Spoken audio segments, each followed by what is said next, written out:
دنیا میں کام کیا. یہ گروہ انبیاء کا گروہ ہے.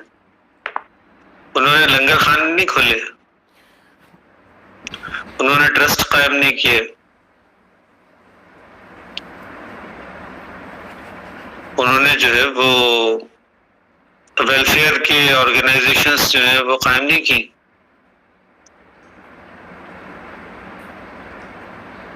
کہ ویلفیئر آرگنائزیشن جس کے اندر، یا انہوں نے جو ہے وہ ایسے ہوٹل نہیں کھول دیے جہاں سے مفت میں روٹی جو ہے وہ تقسیم ہوتی ہو. ہاں انہوں نے یہ ضرور کیا کہ ایک بھوکے کو کھانا کھلایا. انہوں نے پھٹے حال کو جو ہے وہ تن ڈھانکنے کے لیے کپڑے ضرور دیے. کسی کو جو آسمان تلے پڑا تھا اس کو شیلٹر ضرور دیا انہوں نے، لیکن انہوں نے انسانوں میں اللہ کی صفات کو پیدا کرنے کی کوشش کی. جو اصل ان کا زندگی کا مقصد تھا وہ یہ تھا کہ انسان جو گرے پڑے حالوں کے اندر ہے وہ کچھ درجے اوپر آ جائے تاکہ اپنی روٹی خود کما سکے جسمانی طور پر، اور انسانوں کو جو ہے وہ ان کی ذات سے جو ہے وہ فائدہ پہنچے. یہ نہیں کہ وہ خود بھکاری بن جائیں، وہ خود گداگر بن گئے تو وہ انسانیت کی خدمت تو نہیں کر سکتے. کبھی وہ کبھی کسی آپٹیمم لیول کے اوپر، روحانیت کے کسی اعلیٰ مقام کے اوپر جا نہیں سکتے. تو اللہ رب العالمین نے انبیاء کو جو ہے وہ ہمیشہ جو کام دیا وہ ہدایت کا کام تھا. ضمنی طور پر کچھ مادی فیض بھی ان کے ذریعے سے انسانوں کو ملے، اور مادی فیض انہوں نے خود بھی انسانوں سے حاصل کیے.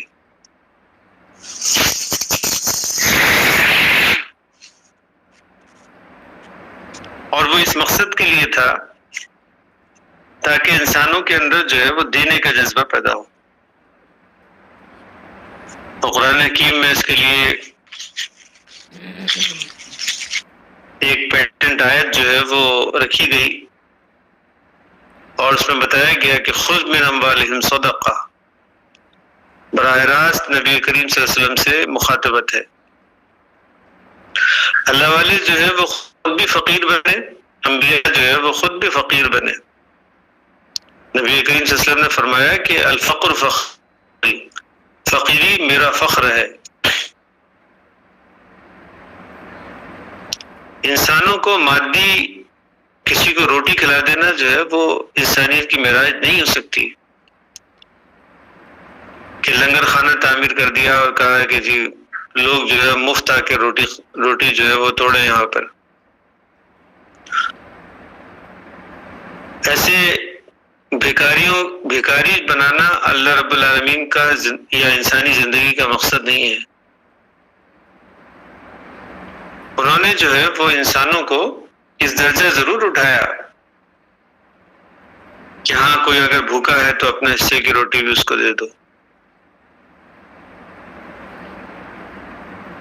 یا جو شیئرنگ کا کانسیپٹ ہے وہ انہوں نے انٹروڈیوس کیا کہ جو تمہارے پاس ہے اس کو لوگوں کے ساتھ شیئر کرو، جو کچھ بھی ہے تمہارے پاس اس کو شیئر کرو. لیکن لوگوں کو بھکاری بنانا مقصد نہیں تھا، بلکہ لوگوں کو دینے والا بنانا مقصد تھا. اللہ کی صفات انسانوں میں پیدا ہو، یہ ان کی زندگی کا مقصد تھا. تو انبیاء کی تحریکات کا اگر آپ مطالعہ کریں تو آپ کو پتہ چلے گا کہ نہ انہوں نے پل بنائے، نہ انہوں نے جو ہے وہ لنگر خانے کھولے، لوگوں کو روٹی کھلانے کے لیے انہوں نے لنگر خانے نہیں کھول دیے. ہاں ان کے خانقاہوں میں لنگر بھی چلتے تھے، لیکن اس کا مقصد صرف اتنا ہوتا تھا تاکہ 2 وقت کی روٹی پیٹ میں چلی جائے، تاکہ انسان جو ہے وہ اپنے کرنے کا کام جو زندگی میں ہے، انسانوں کو ہدایت دینے کا کام جو ہے وہ جاری رہے. یہ ان کے لیے ضمنی چیز تھی. نہ انہوں نے ہوائی جہاز بنائے، نہ انہوں نے سڑکیں تعمیر کی، نہ انہوں نے پل بنائے.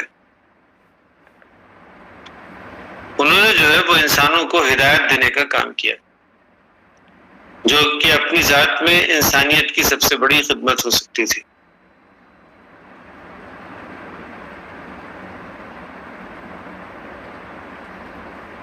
کیونکہ کسی کو روٹی کھلا دو تو ایک 6-8 گھنٹے کے بعد پھر دوبارہ اس کو بھوک لگتی ہے.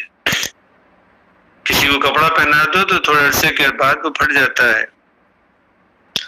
کسی کو مکان تعمیر کر کے دے دو تو تھوڑے سالوں کے بعد جو ہے وہ اس کے اندر ڈیٹوریشن، ٹوٹ پھوٹ کا عمل ہو جاتا ہے.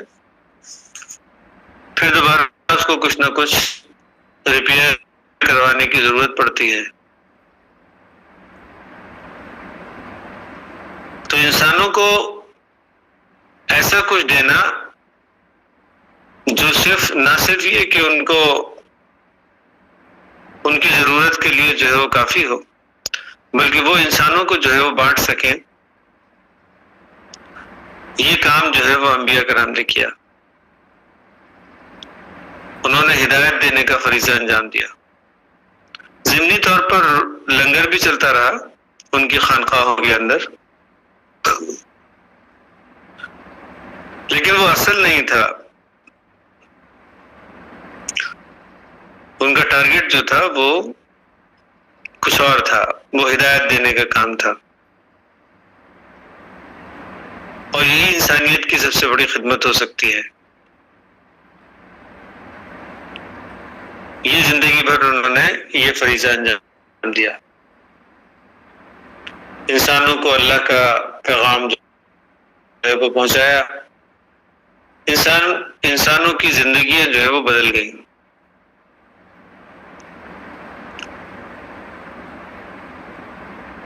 تو یہ طریقہ کار جو ہے وہ اولیاء اللہ نے بھی اپنایا. جتنے اولیاء اللہ آپ کو نظر آتے ہیں، ضمنی طور پر کچھ لنگر خانقاہ کے اندر لنگر بھی چلتے رہے، کبھی چلے کبھی نہیں چلے. جب ملا تو دال روٹی کھا لی اور جب ملا تو گوشت کھا لیا، لیکن محدود رکھا، اپنے غذا کو محدود رکھا، اپنے کھانے، اپنے جو جسمانی ضروریات ہیں ان کو محدود کر دیا، اور اپنی ساری توجہ جو ہے وہ انسانوں کو ہدایت دینے کی طرف لگائی، تاکہ انسانیت جو ہے وہ ظلم اور جبر اور دوسروں پر جو زیادتی کرتے ہیں انسان، ان سے جو ہے وہ بچ جائے، اور اس کے بجائے انسانوں کی خدمت جو ہے کرنے کی طرف ان کی توجہ ہو. تو یہ کام جو ہے وہ انبیاء کرام نے انجام دیا، اور یہی کام جو ہے وہ نبیوں کا مسلمانوں کے ذمے جو ہے وہ نبی صلی اللہ علیہ وسلم نے لگایا. صحابہ کرام نے ان انبیاء کے طریقے کے اوپر چل کر ہدایت کا فریضہ جو ہے وہ انجام دیا، انسانوں کو جو ہے وہ ہدایت سے روشناس کیا، ان کو فیضیاب کیا ہدایت سے.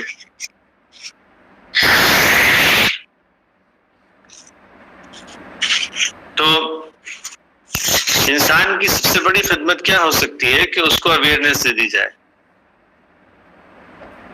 اس کو ہدایت کا سامان جو ہے وہ مہیا کر دیا جائے. نو ڈاؤٹ اگر بھوکا ہے تو کھانا بھی کھلانا پڑے گا، لیکن اس کو اس بات کی اویئرنیس دینا کہ تم اپنے ہاتھ پیر چلاؤ، خود کماؤ، خود کھاؤ، اور لوگوں کو بھی کھلاؤ، جو ضرورت مند ہیں ان کو اپنے مالوں میں جو ہے، اپنے مال میں جو ہے وہ اس کو جگہ، اس کا حصہ جو ہے وہ ان کو پہنچاؤ. تو ان کو لینے والا بنانا نہیں ہے بلکہ دینے والا بنانا ہے. تو یہ فریضہ جو ہے وہ انبیاء نے انجام دیا. قرآن حکیم جو ہے وہ اسی کی طرف دلالت کرتا ہے. قرآن حکیم میں جتنے بھی انبیاء کے قصے آئے ہیں تو اس کے اندر انسانوں کو جو ہے وہ فیض پہنچانا جو ہے وہ ان کا مقصد رہا ہے. اللہ کا پیغام انسانوں تک پہنچانا، آپس میں امن اور شانتی کے ساتھ رہنا، لوگوں کو جو ہے وہ اللہ کا پیغام پہنچانے میں جو رکاوٹ پیدا ہوتی ہے اس رکاوٹ کو عبور کرنا. ایثار اور قربانی سکھائی گئی. تو یہ طریقہ کار جو ہے وہ اولیاء اللہ نے بھی اپنایا. ہر دور کے اندر اولیاء اللہ آتے رہے، انہوں نے بھی یہی طریقہ کار اپنایا. آج بھی ہمارے سامنے جو ہے وہ یہی راستہ کھلا ہوا ہے. تو قرآن حکیم کو جو ہے وہ پڑھنے کا، جو ہم روزانہ پڑھتے ہیں، اس کا بنیادی مقصد یہ ہونا چاہیے کہ انسانوں کو جو ہے وہ ہدایت دینے کا فریضہ جو ہے وہ انجام دیا جائے، انسانوں میں اللہ کی صفات کو پیدا کیا جائے. یہ وہ ذکر ہے جو کہ صلاۃ سے بھی بڑھ کر افضل بتایا گیا ہے. افضل الذکر لا الہ الا اللہ، حدیثوں میں بھی آیا کہ ذکر جو ہے وہ سب سے افضل ہے، اور وہ یہی ہے کہ لا الہ الا اللہ. انسان جو ہے وہ اپنے اللہ کے ساتھ جڑ جائے اور اس کے علاوہ کسی اور کو جو ہے وہ اپنا معبود نہ بنائے، نہ دولت کو اپنا معبود بنائے، نہ شہرت کو، نہ معاشرے میں کی جو عزت اور عہدے ہوتے ہیں، اقتدار ہوتا ہے. صرف اللہ کو اپنا معبود بنائے تاکہ انسانوں کے درمیان آپس میں محبت پیدا ہو، انسانوں کو دینے کا جذبہ پیدا ہو، ایک اچھا معاشرہ جنم لے، ایک جنتی معاشرہ جو ہے وہ جنم لے. تو آج بھی ہم قرآن حکیم کو رینڈملی اسی طرح پڑھتے ہیں. تو رافع بھائی سے گزارش کرتے ہیں کہ قرآن حکیم کی کسی آیت کی تلاوت کریں، 5 منٹ اس پہ گفتگو کر کے پھر ختم کریں گے. جی رافع بھائی. جی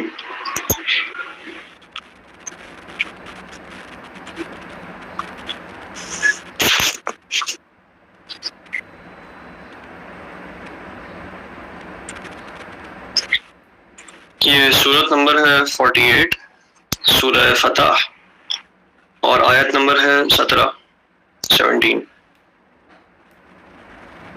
سورہ فتح.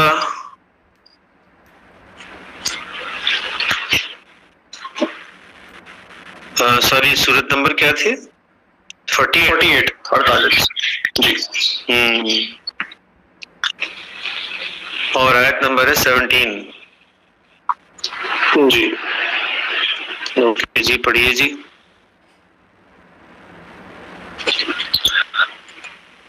اعوذ باللہ من الشیطان الرجیم، بسم اللہ الرحمن الرحیم.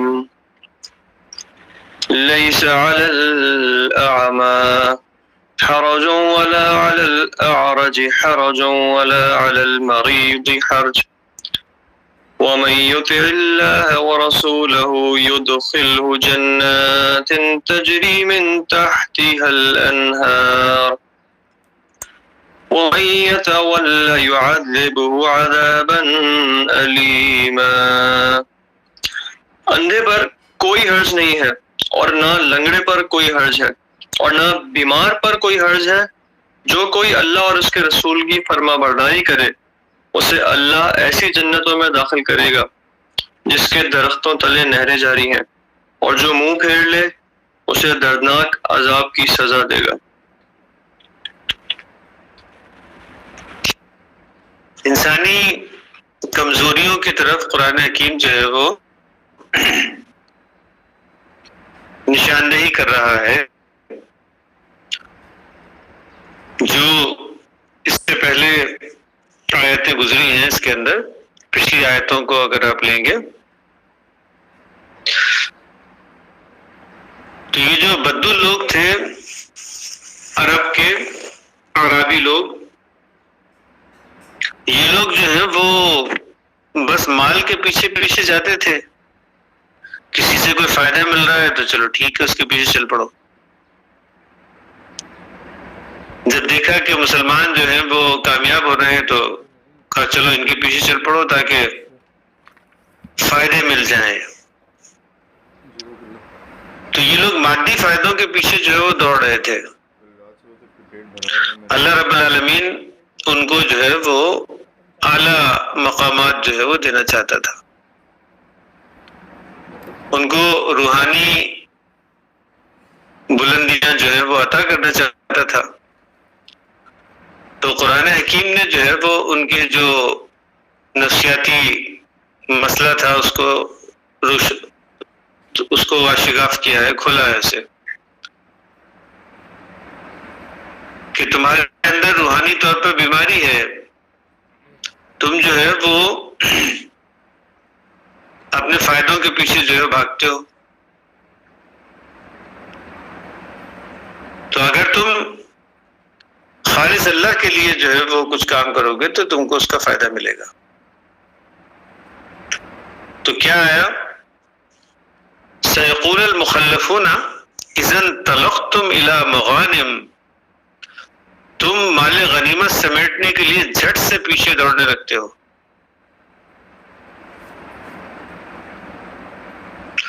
اور پیچھے جو ہے وہ رک جاتے ہو تاکہ مال غنیمت سمیٹ لو۔ سيقول المخلفون اذا انطلقتم الى مغانم لتاخذوها ذرونا نتبعكم،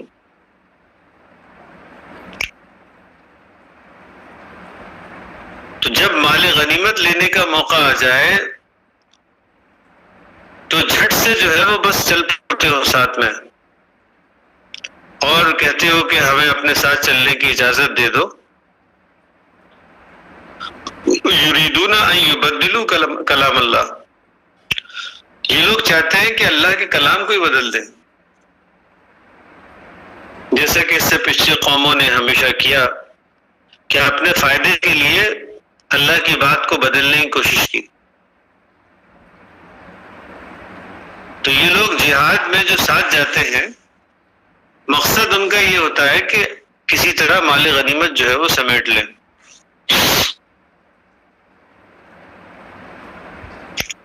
تو اللہ رب العالمین ان کے دلوں کا جو مرض ہے اس کو کھول رہا ہے کہ دیکھو تمہارے دل میں یہ مرض ہے، یہ بیماری ہے کہ تم جو ہے وہ جہاد پہ بھی اس لیے جا رہے ہو تاکہ مال غنیمت سمیٹ لو۔ قل لن نتبعونا كذلكم قال اللہ من قبل،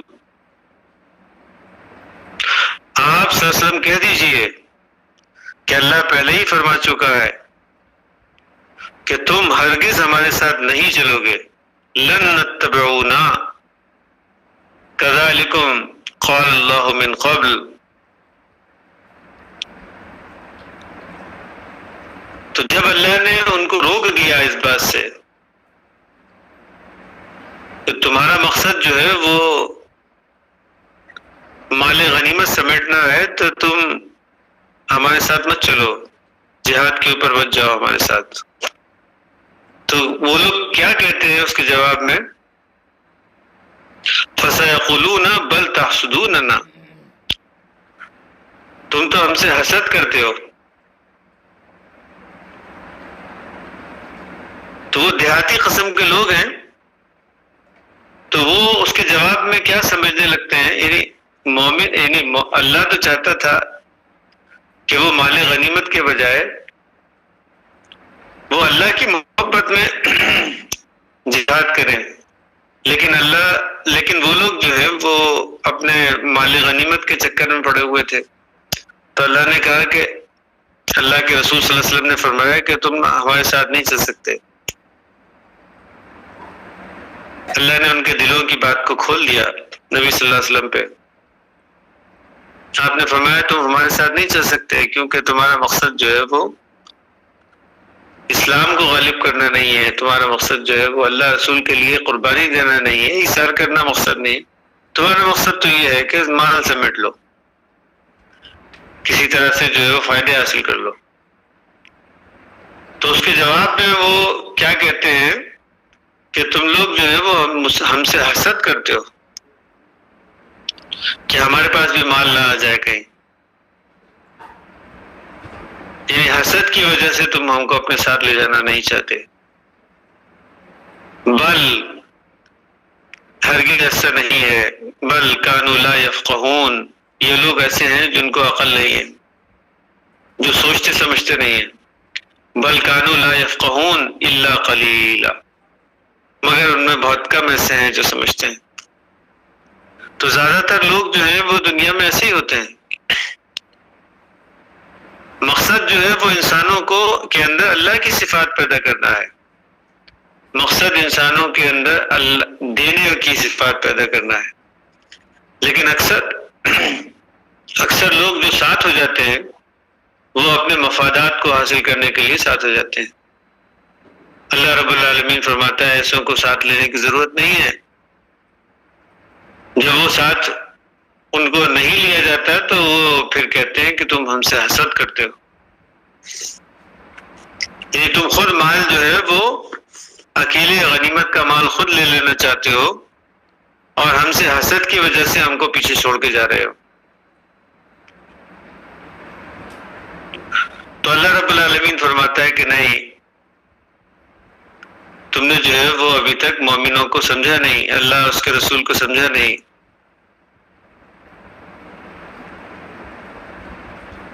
تمہارے اندر جو ہے وہ سمجھ بوجھ کی کمی ہے. بل کانوا لا یفقہون، مگر تم میں چند لوگ ایسے ہیں بس صرف جو سمجھدار ہیں. تو قال للمخلفین من الاعراب، یہ جو پیچھے چھوڑ دینے والے اعراب تھے، دیہاتی لوگ تھے جن کو پیچھے چھوڑ دیا گیا تھا جہاد میں، جن کو ساتھ میں لے کے نہیں گئے.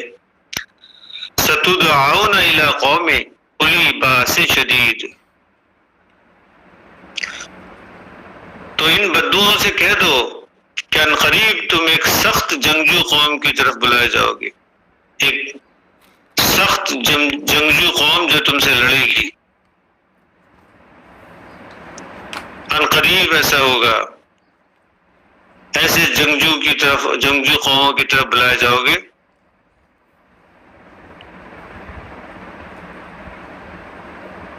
تو یا تو مرو گے تم، اور یا پھر جو ہے وہ اللہ کی طرف جو ہے وہ تم کو آنا ہی ہوگا.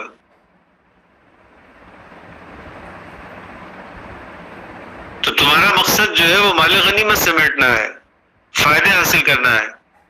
لیکن اللہ رب العالمین تم کو اس بات کی خبر دے رہا ہے کہ تم پھر بھی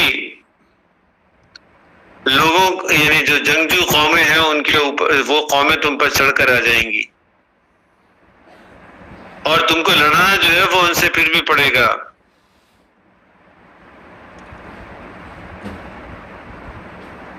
اور اس کے اندر تم جو ہے وہ نقصان اٹھاؤ گے.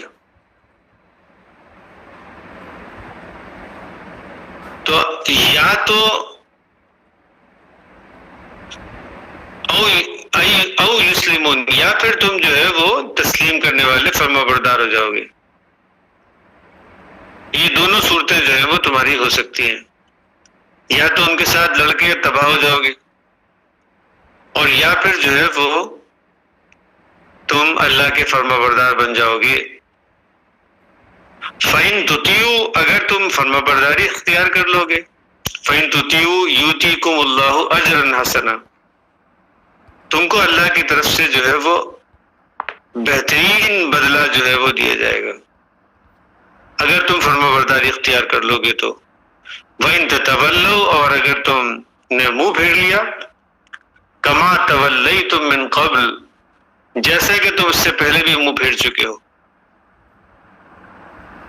کیونکہ تمہارا مقصد تو مال غنیمت سمیٹنا تھا. جب مال غنیمت نہیں ملا تو تم نے منہ پھیر لیا. تو اللہ کو جو ہے وہ تمہاری ضرورت نہیں ہے، اس لیے اللہ کے رسول نے تم کو اپنے ساتھ لیا نہیں. ہاں تم کو اللہ کی ضرورت ہے.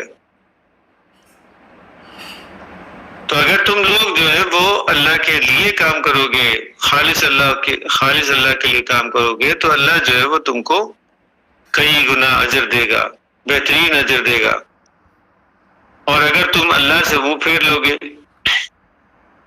تو یعذبکم عذابا الیما، تو تمہیں پھر دردناک عذاب دے گا.